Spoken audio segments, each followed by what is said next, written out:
Welcome to our channel. Today we how to secure your business assets with Chubb detailed guide step by step clearly. Start by assessing the specific assets your business needs to protect.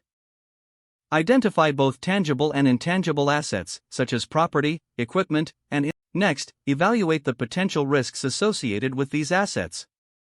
Consider factors such as natural disasters, theft, and cyber threats. Once you've identified the risks, research Chubb's insurance products tailored for your business. Chubb offers various policies, including property, liability, and cyber insurance. Contact a Chubb agent to discuss your business's unique needs. Provide detailed information about your assets and risk factors during the consultation. Ask about customizable coverage options that suit your specific situation. Obtain multiple quotes to compare coverage limits and premiums from Chubb. Review the policies carefully to understand all terms and conditions. Look for endorsements or riders that can enhance your coverage. Consider bundling different policies for potential discounts and better protection.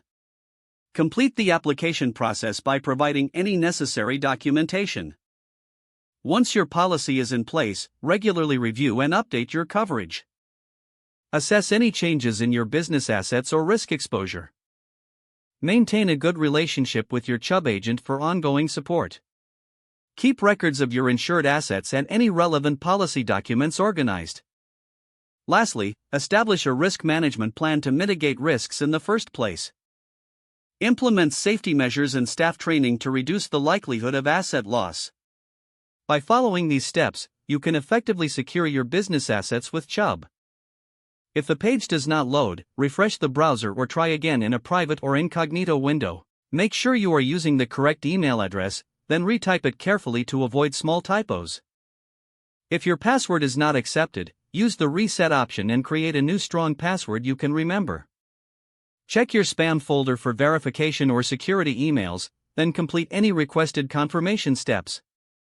Enable two-factor authentication if available to improve account security and reduce unauthorized access risk. After signing in, review your profile details so your contact information and settings are accurate and current. If you see an error message, note it down and try again after restarting your device and internet connection. Don't forget to like this video and subscribe to our channel for more step-by-step tech guides.